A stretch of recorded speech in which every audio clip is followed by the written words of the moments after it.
Welcome to this episode of Football Scientific with me, Aaron Sauter. I'm writer for FootballAnalysisOne.com and CFLNewsHub.com. I cover a variety of teams. Here on Football Scientific, we cover the NFL, the CFL, the UFL, the IFL, the ELF, college football at times, and the NFL. I think it said NFL already. Boop, got it. Okay, next, I am joined by my co-host, Tyler the Tiger. Tyler the Tiger here, showing up. It's early in the day.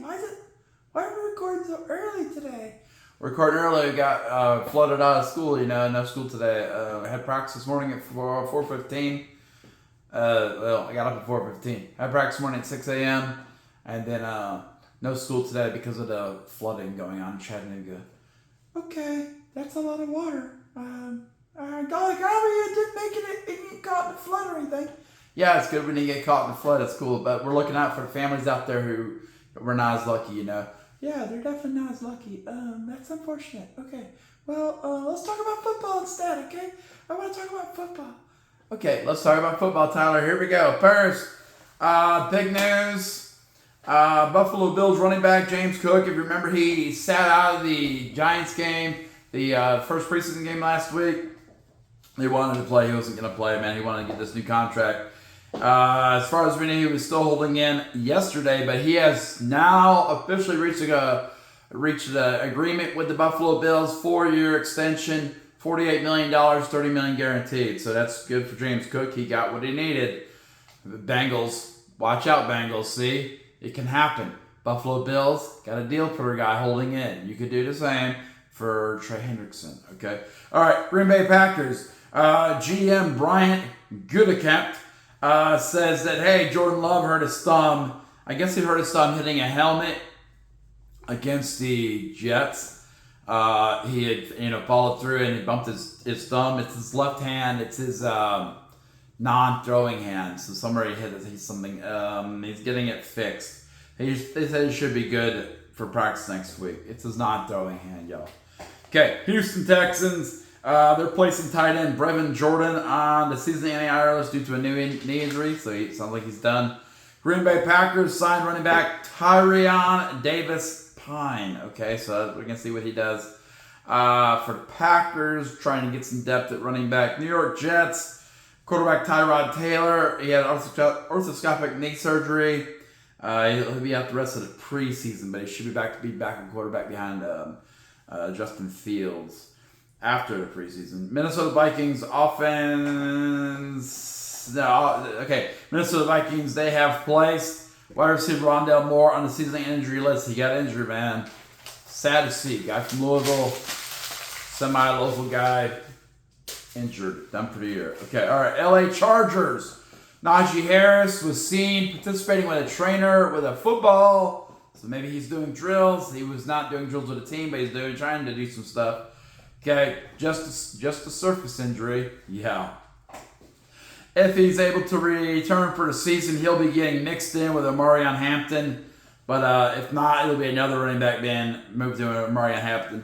Office coordinator of the LA Chargers, he said they were going to rotate with Omarion Hampton. They said, who's it going to be if it's not Najee Harris? And he's like, I don't know.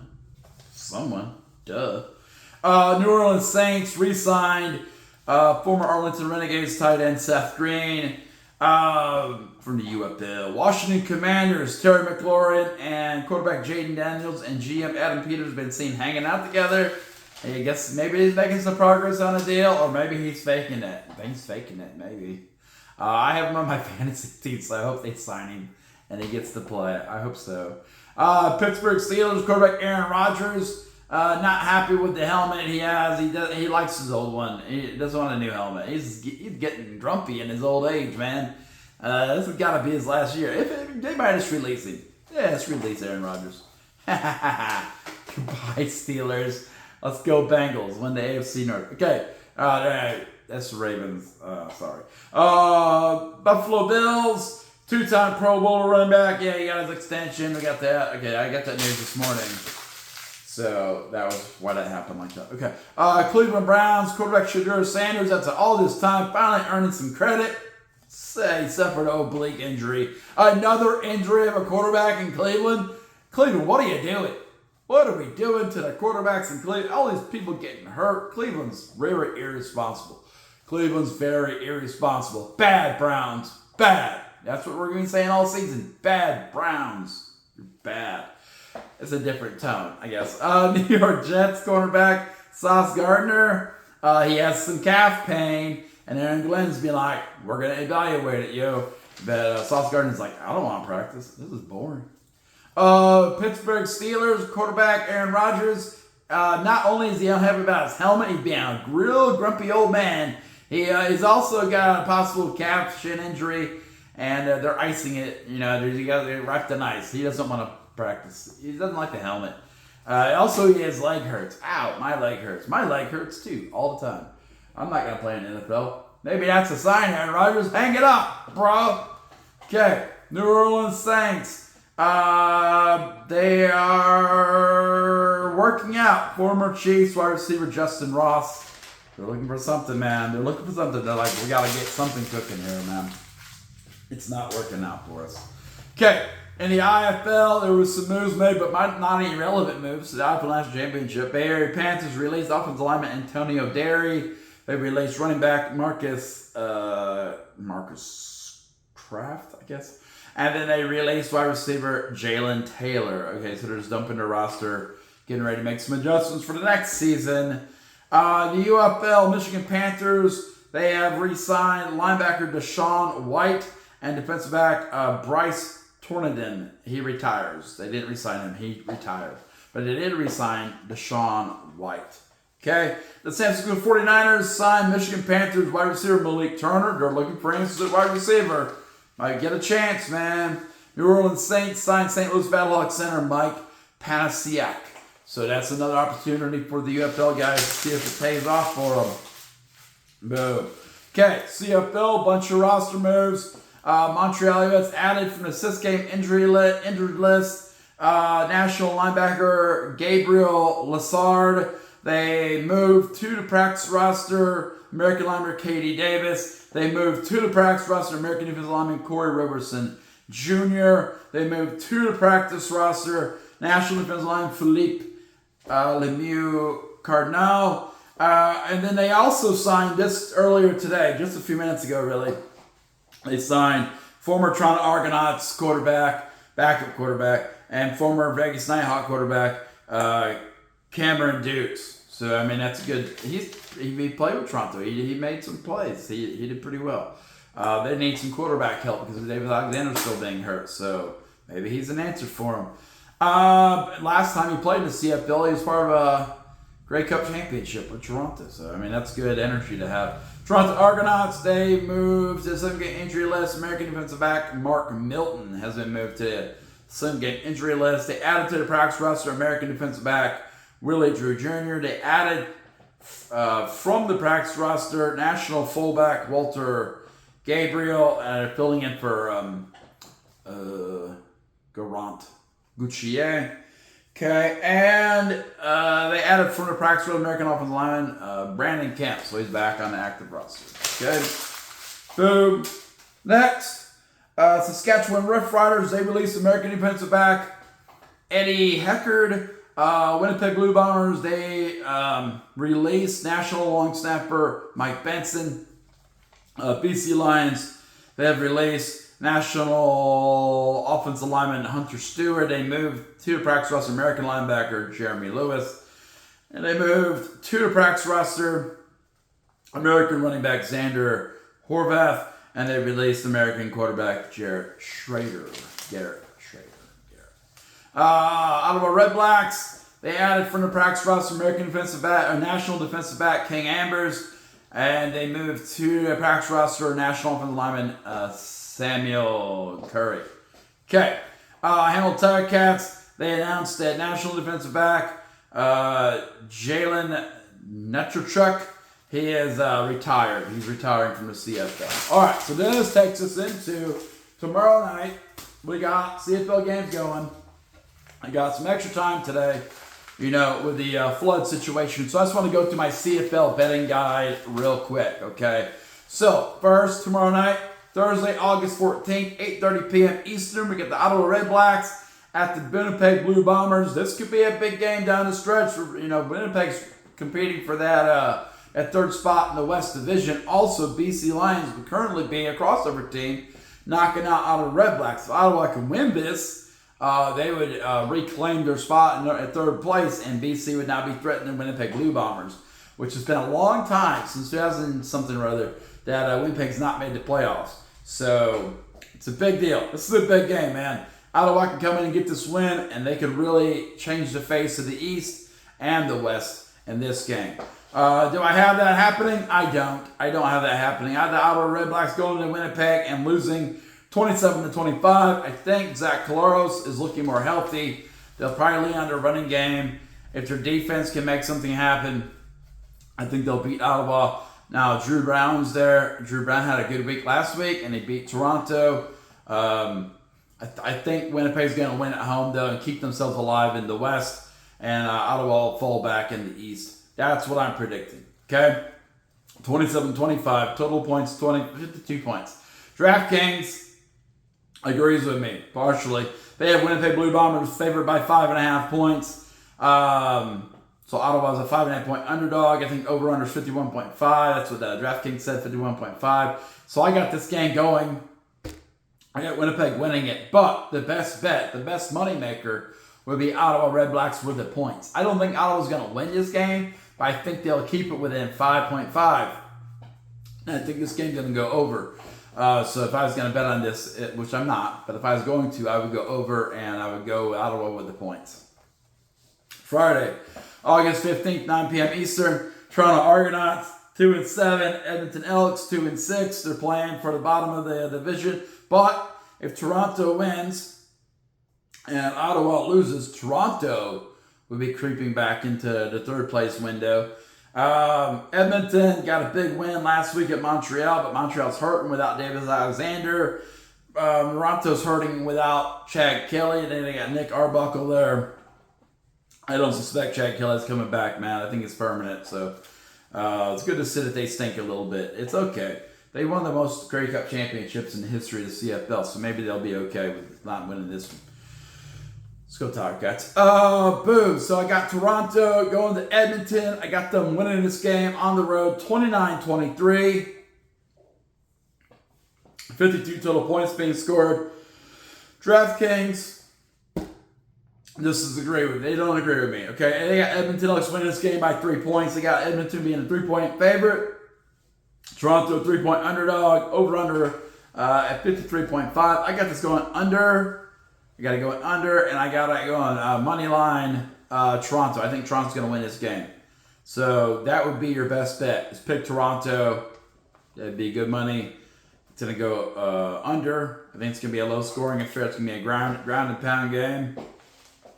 And I think Toronto wins to go to 3-7, which makes Ottawa's win over Winnipeg much more important, which they will not get.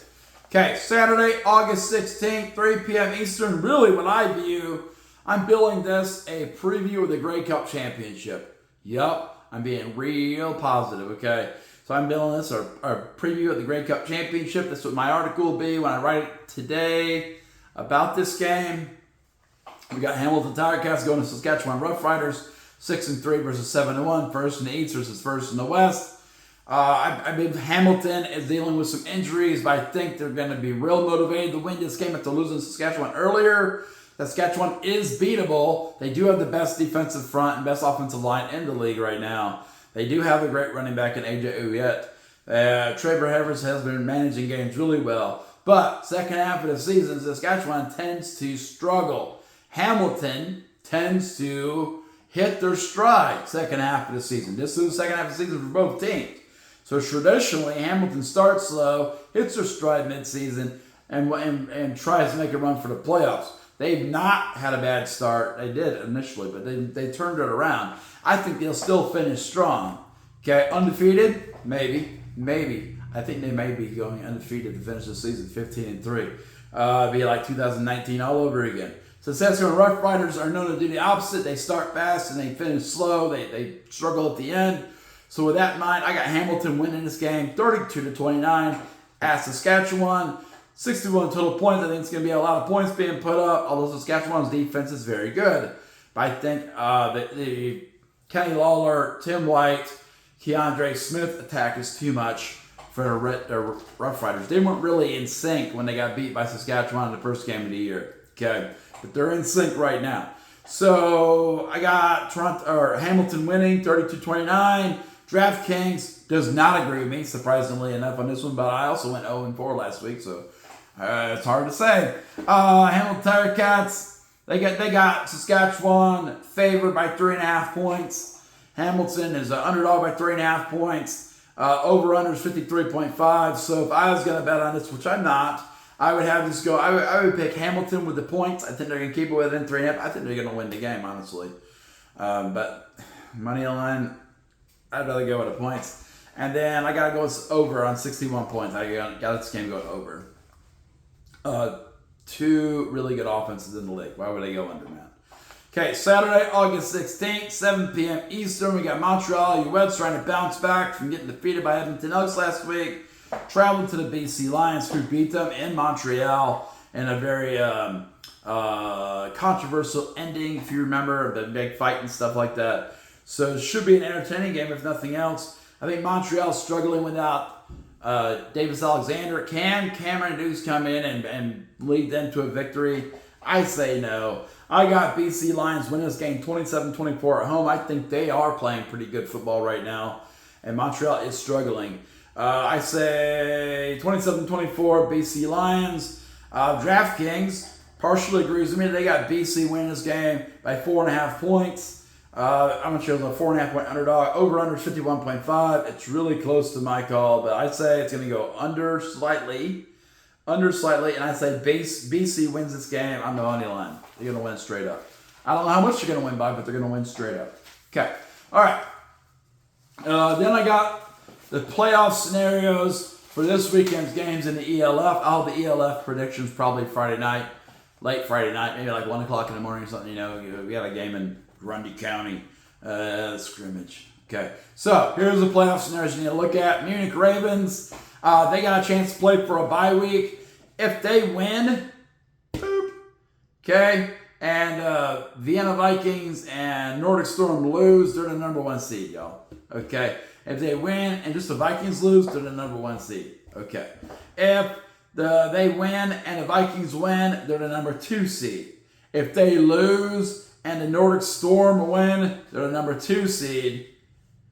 No, if they lose and Nordic Storm lose, they're the number 2 seed. So they're locked at number 2 unless Nordic Storm take it back. If they lose and Nordic Storm wins, they're the number 3 seed and they don't get a bye. So that's a big difference. So they need to win this week. This is a must-win game for Munich. That's to get their bye week. If they don't win, then they put, their future in the hands of the Nordic Storm. I would not feel comfortable doing that. Okay. Vienna Vikings, they're playing for a bye. If they win this week, they get the number 1 seed. If they lose and Nordic Storm and Munich Ravens also both lose, they still get the number 1 seed. If they lose and Nordic Storm and Munich Ravens win, they lose and Nordic Storm or Munich Ravens win, they're the number 2 seed. If they both win, they're the number 3 seed. So Vienna could be without a bye week. It's pretty competitive at the top right now in the ELF. Nordic Storm 10-1. If they win and Vienna Vikings and Munich lose, they're number 1 seed. So they're at the least. They have the least amount of upper hand in this situation. If they win and either the Vienna Vikings or the Munich Ravens lose, then they get the number 2 seed and they get a bye. If they win and Vikings and Munich lose, if Nordic Storm win and Vikings win and Munich win, they all win, then they got the number 3 seed. They got to play without the bye, which might be better. You get some momentum, it might be better. Stuttgart Surge, 9-2, clinched the division last week. If they win, they're the 3rd seed. If they lose, they're the 4th seed. Not a big difference. They got a home game no matter what. Paris Musketeers, 7-4, fighting for playoff spot. If they win this week, they get the wild card. I got them beating Ryan Fire right now. If they win this week, they clinch the wild card. That's not the Ryan Fire they're playing. Ryan Fire's playing. I'm not going through predictions right now. Whatever. They're playing Nordic Storm though. If Ryan Fire win, they get the wild card spot, so they'll be the 5th or 16th. And if they lose and then either Paris or Frankfurt win, then they get a wild card spot. If they both win, they do not get a wild card spot. Ooh, they just need one of those happen. Paris or Frankfurt to win if they lose, and then they'll be fine. Okay? If Paris wins, they'll be in and Ryan Fowler will be in. Frankfurt will be out. Okay, all right. Madrid Bravos, 7-4. They can still get in if they win, and either Paris or Ryan Fire, but not both, win. They get a wild card spot. Okay, so if they win and Paris or Ryan Fire win, they get a wild card spot according to the math here. Okay, Frankfurt Galaxy 6-5. If they win and Paris or Ryan Fire lose, then they get a wild card spot. Madrid and Frankfurt would get it. So we'll see what happens during the week. But that's the playoff scenarios. It's coming down to us the last week of the regular season. The ELF power rankings are irrelevant now. So we're just going to see how this thing turns out and pick it up from there. So then CFL, NFL, college football the rest of the way. That is today's Football Scientific Show. Remember, footballanalysis1.com. Check out NFL articles. I'll be writing. I'm going to finish Washington Commanders predicting their 2025 season today. Got some time on my hands. Also going to be writing that Toronto Hamilton Tiger Cats versus Saskatchewan Rough Riders preview article. Probably won't publish it till tomorrow, but it'll be written today probably. And then if you like the channel, subscribe. Boop. We got 116. We're moving up. Moving like 2 people a day. Okay, let's get to 1,000, a million, a billion, and make this a full-time job. And I'll make better videos. If you get me paid for it, I'll make better videos. If we get a sponsor, I'll make better videos. Okay. Otherwise, who cares about quality? Boop. That's what I say. Good information. This isn't AI. This isn't fake. This isn't ESPN pushing their propaganda. This is Football Scientific doing their thing. Showing out with Tyler the Tiger. Tyler the Tiger. Boo! Tyler the Tiger. Showing out. We ain't fake. We're real. We're AI. No, are we AI? No, we're not AI. We're not AI. Not AI. Okay, we're not AI. Oh, we don't even edit. Okay, we're not going to edit that out. All right? We don't use thumbnails. We don't do all this cheap stuff. We could probably get more likes. We don't use bots to like our videos. A lot of people do that. A lot of people are so fake. They got fake thumbnails. They got fake videos. They got fake scripts. They got fake characters. They got fake fans. They got fake bots. They got fake subscribers. They're fake everywhere. But what's the reason for doing this if you're going to fake it? I got real knowledge of football. I got real know-how of how to predict and analyze these games. I got real know-how of what to do as a coach from years of experience. Okay? The mistakes I make are earned.